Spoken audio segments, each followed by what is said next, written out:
So don't get confused. Mama got that noodle juice. Mama got that. We all sinners, just sinning for our reasons. We tryna change the vision, cause they sentence us to seasons. We turned dope to hope, I guess we finally found our meaning. Cause we tired of the death by overdoses of our people, yeah. We all sinners, just sinning for our reasons. We get it, neighborhood hope, feel like our only freedom. They judge us in their cages, then they drug us like we dangerous. What up, what up? What's good, everyone? Back with another episode. Thanks for tuning in once again. Thank you for all the love, show, and support. Continue to check out From Dope to 04 on YouTube. Also, we are on other streaming platforms. Man, today I am blessed to have with my financial coach.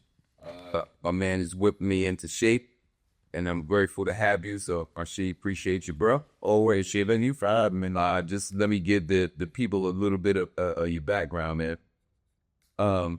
So we met, we met a few years. No, not a few years, but I'm sorry. We met about a year ago.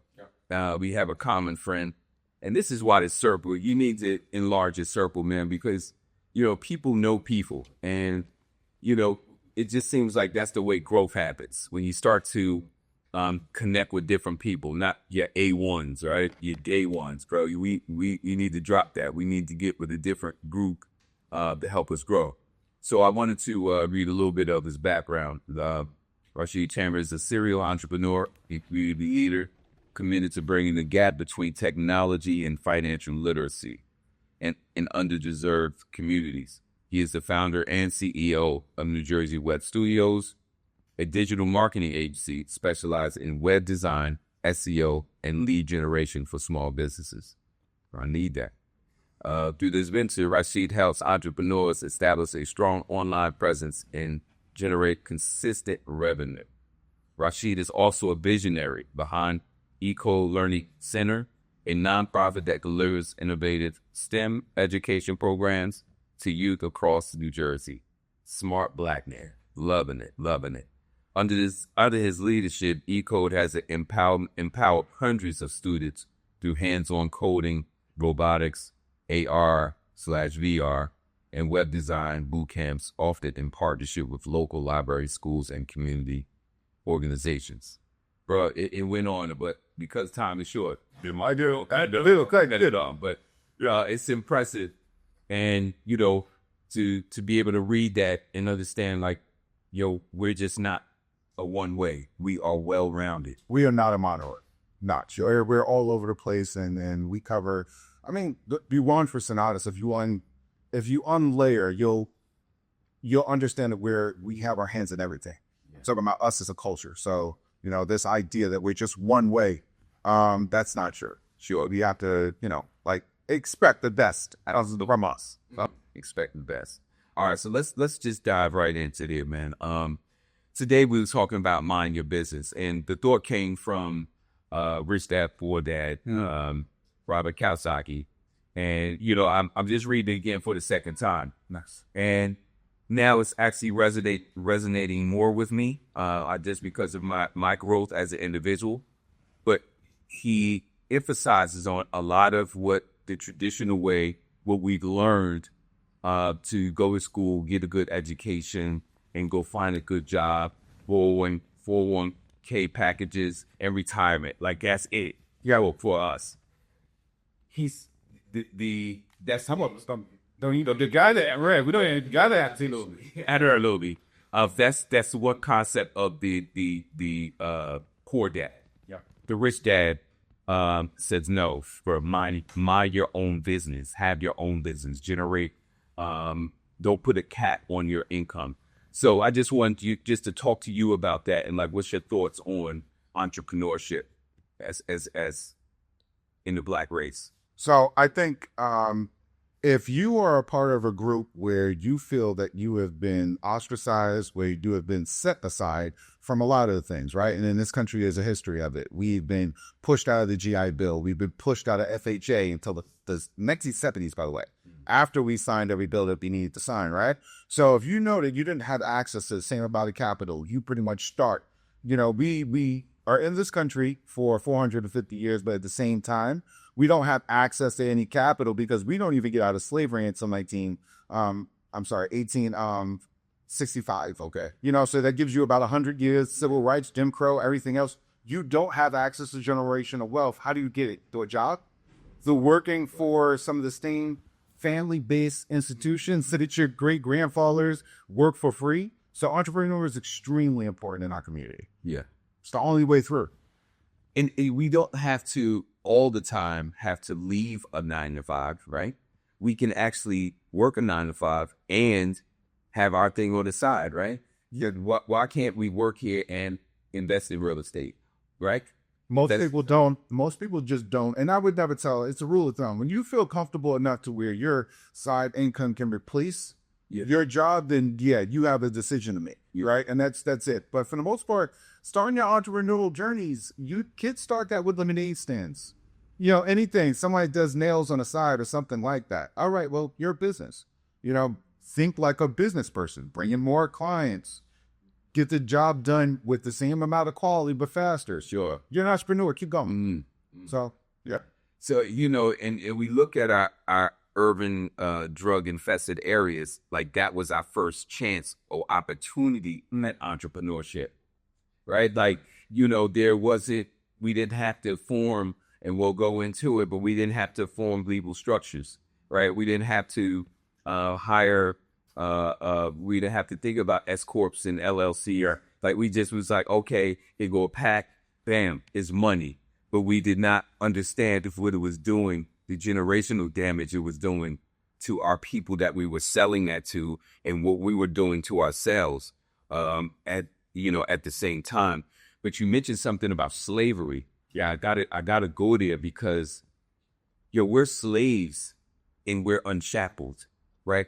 Like, and that's what I want you to touch on a little bit, because it's a mental slavery, it's a financial slavery, right? And if you can just, kind of give a little more depth into breaking free from mental slavery and financial slavery.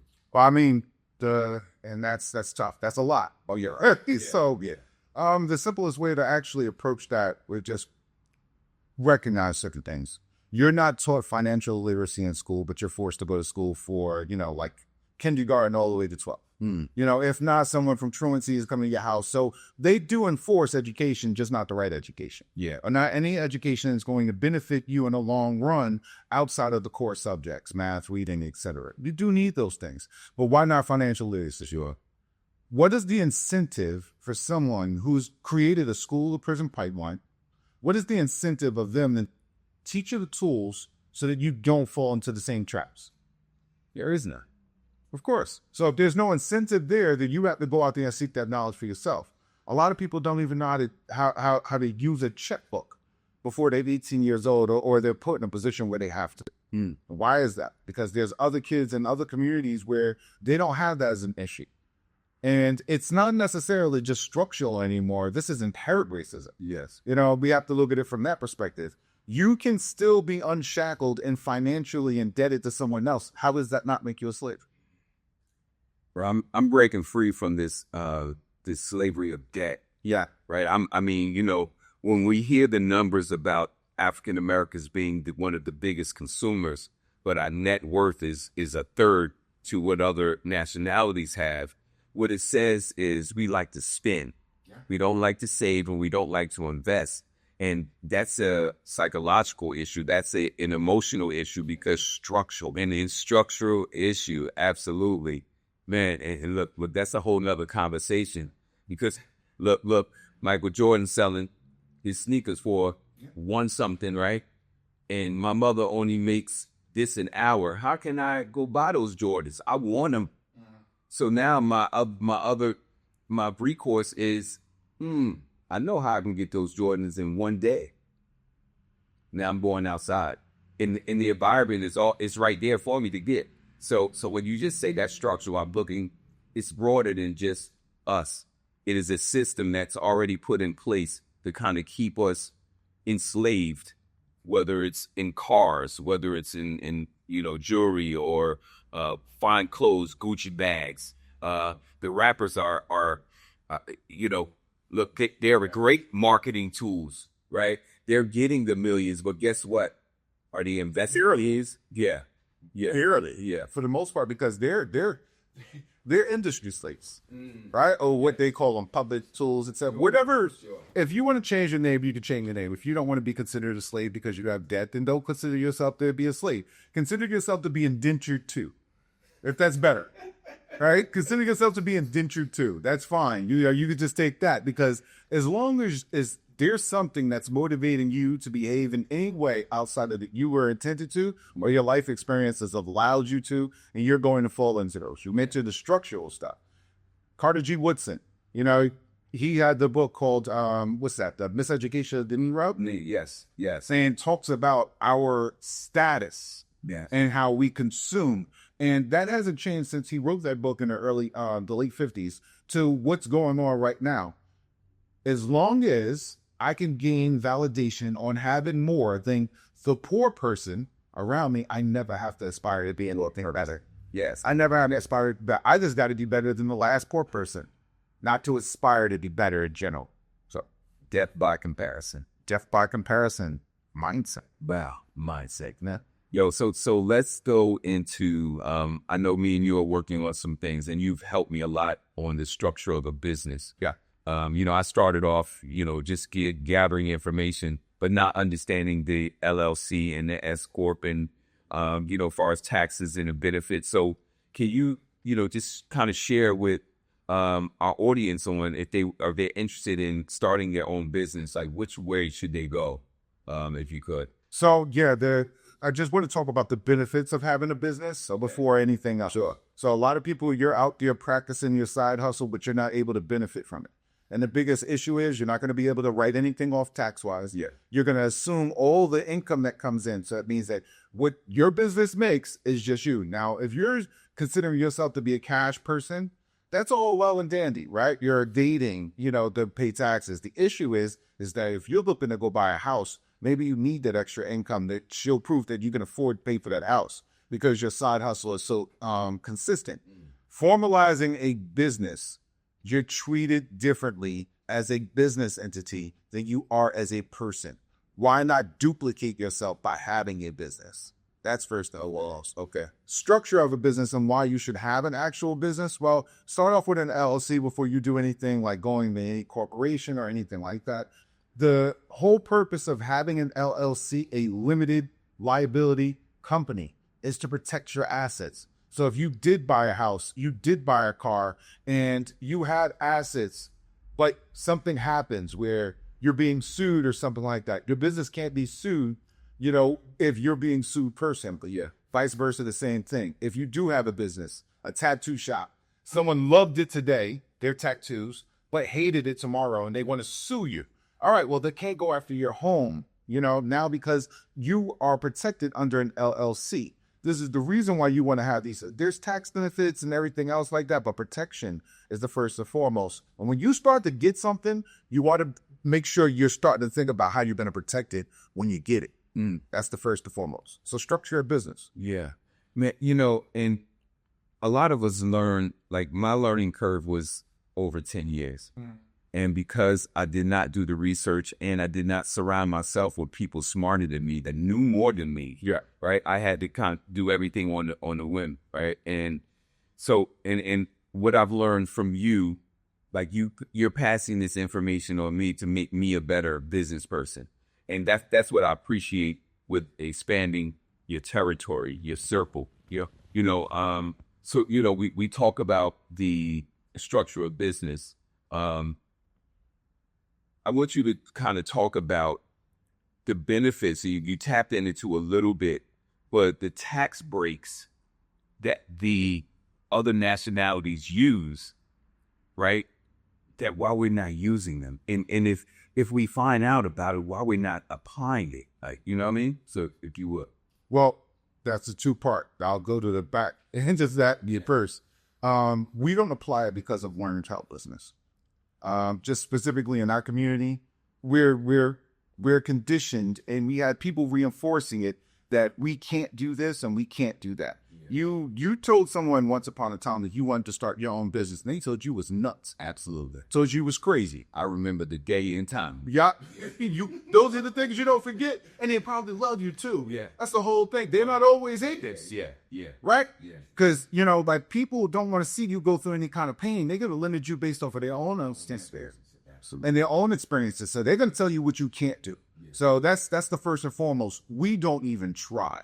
We are a consumer base. You said it earlier. Yes, we would be considered to be, if not the 13th largest economy in the world, African Americans here in this country. But at the same time, we own almost absolutely nothing. And the wealth gap between us and other, specifically white people in this country is ridiculous. Why? Because we don't make the effort to make any kind of change because we're conditioned based off of our class designation. Sure. We're a consumer class. So why do you want to have an LLC? The tax benefits that come from it. Everyone is taking advantage of these tax benefits. When the world, got the flu, or we're going to call it COVID, but when the world got sick, right? A lot of people was out there like, oh, Trump, give us a stimulus check. That stimulus check was what, $700, $800? But if you had a business, you went for a PPP loan, which was forgiveness. Yeah. And they was giving the best. It was. Here's $12,000. Here's $20,000. Oh, we had EDL. Yes. Here's another $30,000 you can borrow. And then we're looking at COVID, it's like less than 5 years ago. And in all these loans, all this money that went out, all of the tax benefits that went out to people with businesses. Yeah. They benefited from it. And it was all forgivable. And what wasn't forgivable, people had to come up. People literally thrived in chaos. Yeah. How you do that as a single person entity? You can't. So we're talking about the tax benefits. I can write off my rent. I can write off my mortgage. I can write off my car. I can write off of anything that I use for my business. So what I'm going to do, all right, I'm going to put a water cooler in the middle of my house. Yeah. And a desk at the other end of my house. So I use this amount of space. It's my home office. I'm going to write off my rent or I'm going to write off my mortgage right now as a part of my business. I'm going to purchase a vehicle in my business's name. I don't have to worry about my personal credit being affected or anything like that. My debt to income ratio is being controlled. Why? Because the business owns it. I don't own it. And what they say, that the rich own nothing, but it controls everything. Anything, absolutely. So this is why you want to have that. You can't do that if everything is in your name and everything is just hanging on you. So that's why you want to build your business up. You want to structure a business. I don't care what you're doing, selling ice cream, if you're tutoring, whatever it is, get yourself EIN, which is free. Yep. And in the state of New Jersey, $125 to get you an LLC. Yep. You aged after 2 years, go after business funding. It's a lot easier to get than most people would think. Sure. Absolutely. Now, before we get into the scarcity mindset, I just recently I seen on the news where a mother and daughter, they took their PPP money, $15,000, and had a birthday party. Yeah. Right. Instead of investing that $15,000, if you want to take it, right, invest it, right. Let that come back to you. Let something come back. But the scarcity mindset says, I'm going to live for right now. I'm not going to live for tomorrow. And I want to talk about that a little bit, about scarcity versus abundance. And how can we shift the mindset? Because one of the things you mentioned, one of the Jim Crow theories was if you can control the mind, the body you follow. Will follow, yeah. Right. And I think now with so much like information out there, we just can't break free of scarcity. But I mean, it can just be a shift of the mindset. So what do we need to do to shift? I mean, that's tough, right? Because you hit the nail on the head. There's so much access to information. There's so much readily access to information. You had supercomputers that we can put in our hands, cell phones, right? That give us any kind of information. Where the advent right now, where there's AI technology, you can literally add to how do I start a business in New Jersey? Give me business name. Yes. How much will it cost? What else do I need? How do I market to people? You can do all this stuff. It has to change here. I think as a people, we have been wrestling with changing the mindset of Black folk in this country for a very long time. And we're saying that if it's just knowledge, why can't we just do it? Yeah. Learned helplessness Yeah. is generational. Yes. Right? Yeah. It's generational. Just like they were talking about, like post-traumatic slave disorder, right? That shows that you have pretty much the condition already in your brain to where you're conditioned to behave in a way where you have to fight for scarcity. Why? Because there was limited amount of resources on the plantation. So what would happen most of the time if you needed more than just your sheep? Yeah. Yeah, a lot of people came together, but then you also had bully coons too. People who went in there and actually took advantage of other people that were downtrodden. Yes. You see what I'm saying? So that's typically what happens. And that you can see that across anywhere that we have our communities and there's a poverty line anywhere like that. Wherever there's poverty, there's going to be scarcity. That's not specific to Black people. We're not inherently conditioned to think that way. But unfortunately, we find ourselves more than normal in positions of poverty. And the poverty mindset is the mindset that you have to break before we can actually even touch scarcity. Yeah. Because it's more about when you believe that you're poor, you're believing that whatever you do to ease your condition is justified. I've heard people say, like, I didn't know I was poor until I seen someone else, and was like, what, somebody with it, right? And, that belief, what you just touched on, is that the deciding factor right there. Do I believe? Do I believe I can have a business? Do I believe I can be successful?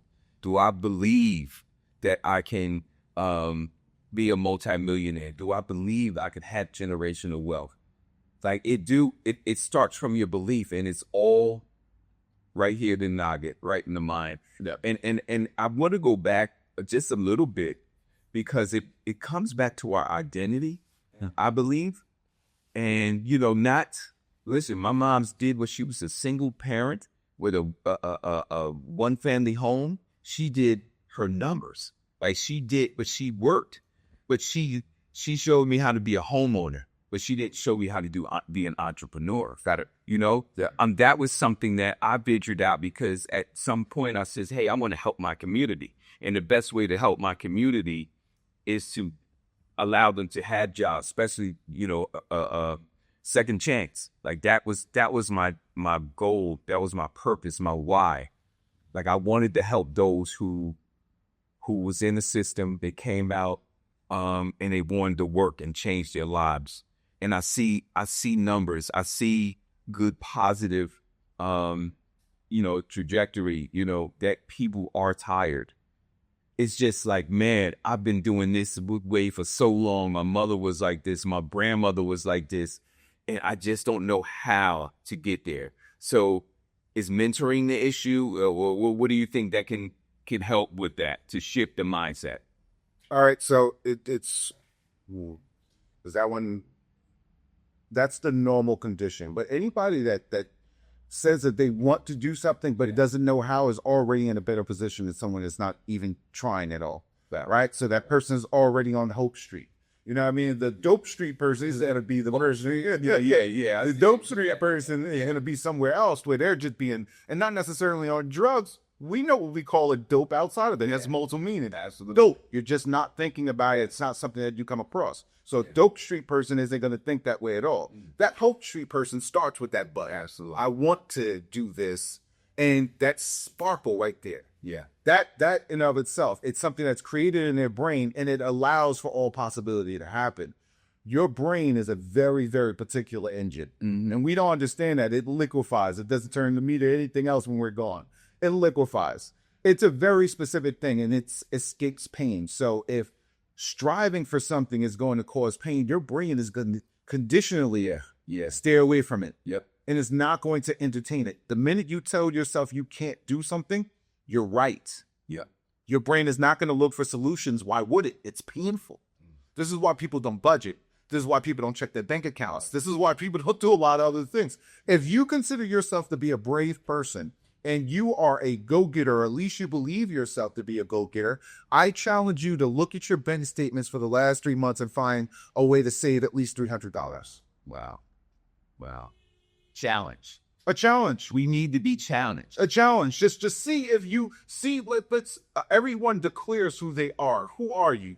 Go into your bank account and find a way to save $300 over the course of the last 3 months. Yep. What's going to happen in that time? You're going to look at all your spending habits and you're going to judge them. Yes. And when you judge them, you're going to start, well, I needed this. I don't need this. I don't need this. I don't need this. And you're going to realize that it's way more than 300. Yeah. You're going to see $3,000 right there, which was enough to start your business mentorship, or for you to get up there and get more materials, for you to do this, for you to go to this place, to go to that place. You're always going to be able to identify it. You said it best. It's the mindset. And we were talking about Napoleon Hill, and the best part of that book that I like is whatever the mind of man can conceive and believe, it can achieve. Absolutely. And that goes the same way the opposite way. If your mindset is not where it needs to believe, if you believe yourself to be poor, downtrodden, can't do anything, you are right. Nice. So I want to lead with this and just be full transparency. Like just recently, I turned in a vehicle, Armada, that was $70,000-$80,000. And yes, you know what? I had to make the decision what was more important. And, I took that car I had for about 3 years, and I went to the guy and says, hey, this is just too much. Because I realized like I was a slave to sin, and I was a willing slave, right? Like slavery was forced upon us. I was willing because the man said, here, take it. Yeah, right? So I went and took that car back, and, we talked about that, got some counsel. Right now I'm in a smaller vehicle. Another big thing, I used to put every piece of article of clothing in the cleaners, right? Bro, I started to see that I'm spending $300 every couple of weeks on a cleaning bill. That doesn't make sense when I can just go wash them and not dry them, right? And get the same result. It is changing my mindset. So I don't want to, I just don't want to talk about it. I want to be about it. You know what I mean? And I appreciate our conversations because you let me know, like, you give me different scenarios. And I think that's where we miss because we rely on our own stinking thinking. Yeah, and like that's it. Like, you know what? This is right. And I'm going with it. You know what I mean? Sometimes we even put God in there like, yeah, God told me to do this. No, he didn't. That was you telling you that. You know what I mean? So, man, I just appreciate, our conversations, what we're building. And I want our community to get a piece of this. Yeah. I want them to get a piece of this. So please give our viewers your information. Let them know how they can get with you. I know you do some credit repair. You got a whole bunch of stuff. So please share with them your Yeah, absolutely. Anyone that's actually looking to, and I want to say step the game up, but to really just get to a point where you want to get out of the survival mindset and get into the thriving mindset, you definitely follow me. I have a lot of free content. You can follow me on Instagram at multibizrashid. That's multibiz_Rashid. You can find me there. We do offer financial literacy overall, and some of those products are credit repair for our clients to make sure that people can actually stand on their own too with the credit, because if you weren't born with a silver spoon, credit is the fastest way you're going to be able to achieve any kind of wealth in this country. Another thing that we do for business owners, if you're looking for funding, there's always an opportunity to get funding as long as you have the mindset that you're going to go in there and allocate those funds towards your business so that you can do what you need to do to level up and get to that next step. You definitely reach out to us. We always have information on our page. You can go out there and check that out. You can also find me as at Rashid_Jamal on Facebook as well. And I'm always looking to help anyone out. It doesn't cost me anything to respond to a DM.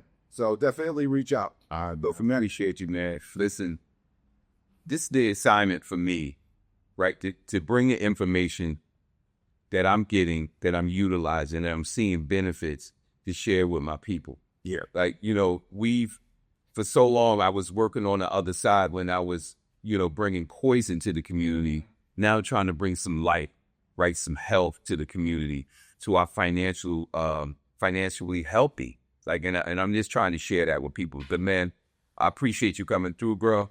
All right, all right, man. And we'll have a part 2 because it was like he has so much to offer, man. But please hit them up. And listen, that nonprofit, that Regeneration One is coming. I'm going to go look at a building today.